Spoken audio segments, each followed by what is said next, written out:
Hi, you're watching Floyd Steinberg's YouTube channel. Today, let's take a look at the Roland JX-08 and some of the features you might have missed because you didn't read the manual. Here we go. Let's start with configuring the arpeggiator. Here's a default sound, a simple saw wave. Pressing the red button will turn on the arpeggiator, obviously. Press the blue button to adjust the arpeggiator's tempo.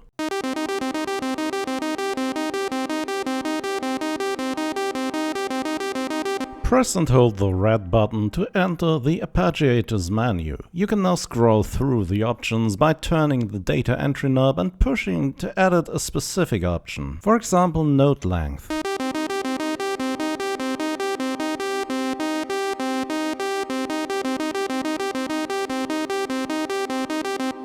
Press the menu button or the data entry knob once again to confirm. First parameter here is mode and its default value is up. Down. Up and down. Random. And this useful mode, which will repeat the notes in the order you play them on the keyboard.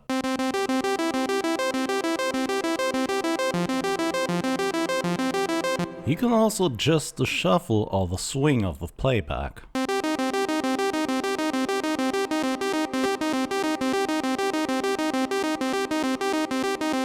The resolution setting can be used to apply the shuffle to 16th or 8th notes. You can also adjust the octave range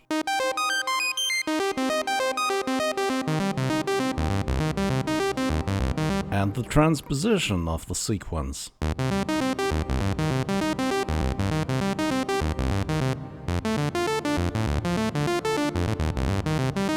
Here you can change the arpeggiated note's length.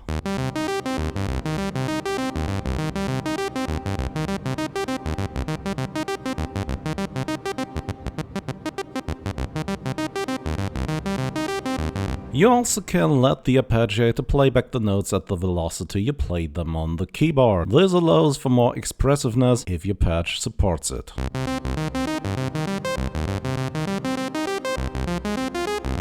Last but not least, turning on the hold function makes the arpeggiator continue endlessly with the last chord you played until you play another chord or press the stop button.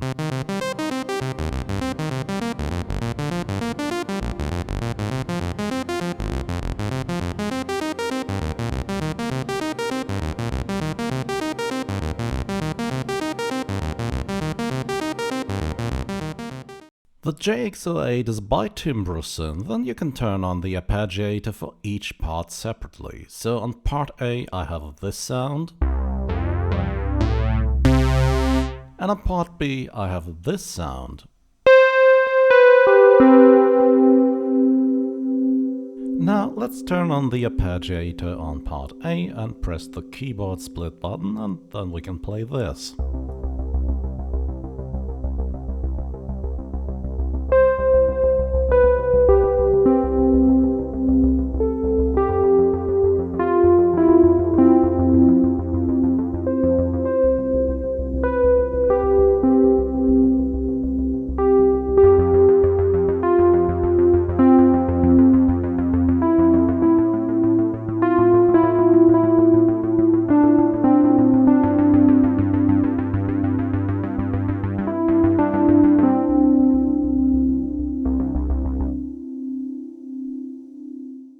Next, let's take a look at setting up the effects.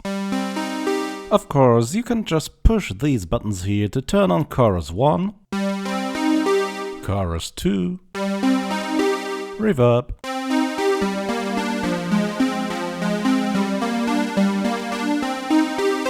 pressing the left 2 buttons simultaneously gives you a third chorus effect. But there are a lot more effects that you can access by holding down the left chorus button for a second. The display now reads type, push the encoder to browse the effects. I'll play a selection of them, starting with this delay effect here. Here's a reverse delay and a compressor a phaser,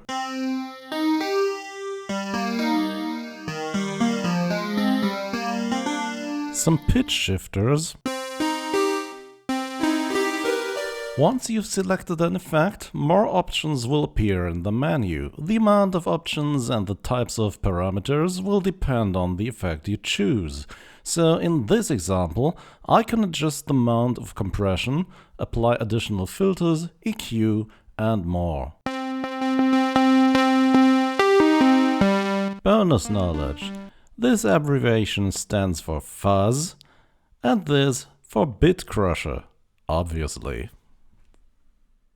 Next, filters. The JX-08 has more filters on offer than the high-pass and low-pass filters, which are accessible on the panel directly.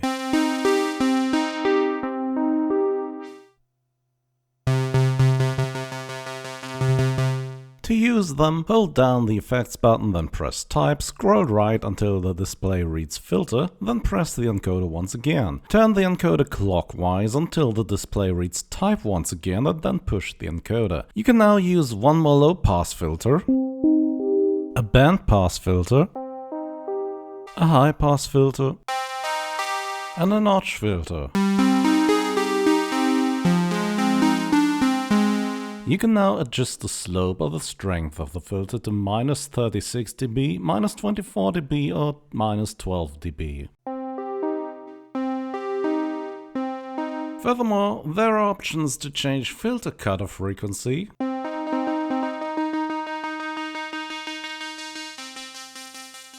resonance,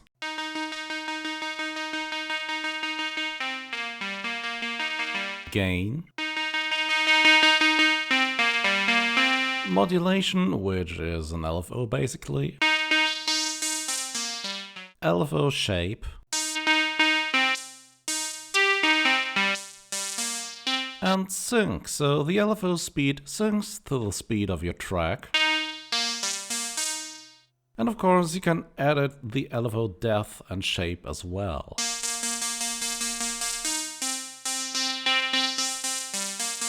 Bonus knowledge.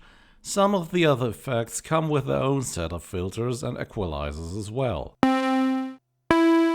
The bit crusher or the compressor each provide their own set of filters, for example.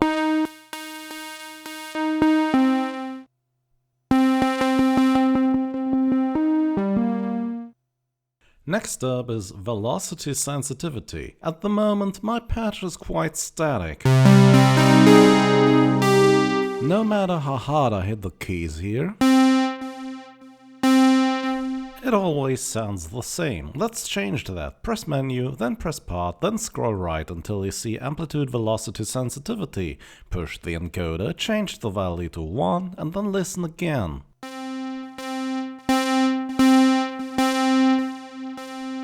Obviously, there's a change in amplitude there. Now let's go back and do the same thing for filter cutoff frequency.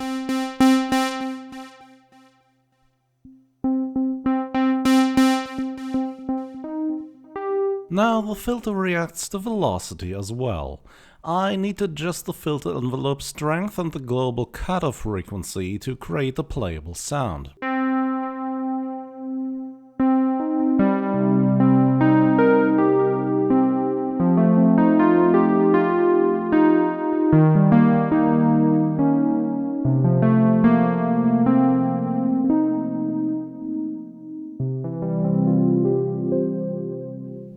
So what about you? Do you ever read the manuals of new synths? Or are you the kind of person who never reads the manual? Or do you look at the manual whenever you're looking for a very specific function that is not self-explanatory? Please leave a comment under this video.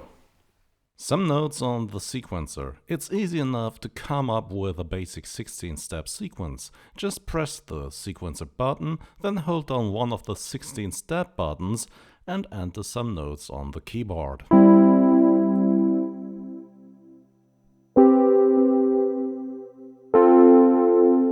The sequencer will store the notes and control the information like velocity, filter cutoff frequency, and so on. Let's listen.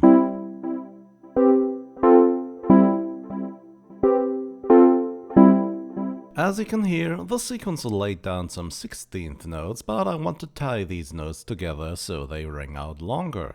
This can be done by holding down the step button that holds the notes you want to work on, and then pressing the page and tie button multiple times. You can see the step LEDs lighting up so you can read how long the note will be held.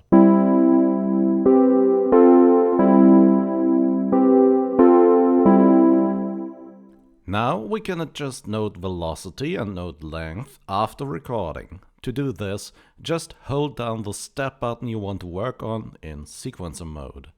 Use the data entry knob to select velocity, push it, and then turn it to adjust velocity. Same goes for note length. This can be done while the sequencer is running. Let's listen.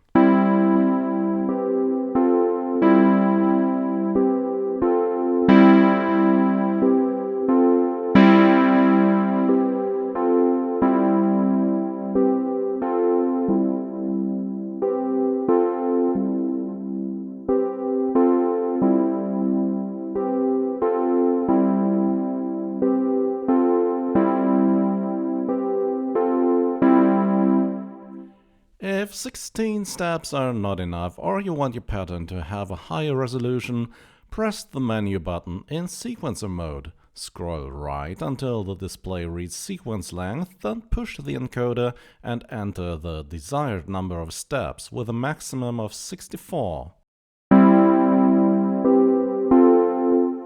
You can now press the page and tie button once to switch to the next measure and enter more notes there. Repeat this until all 4 measures are finished.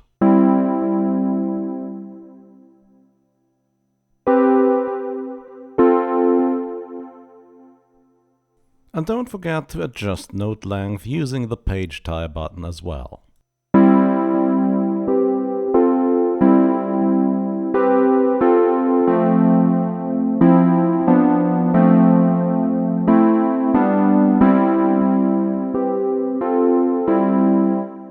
You can also record manually by holding down Note and Start in sequencer mode. Your timing needs to be impeccable for achieving good results here though.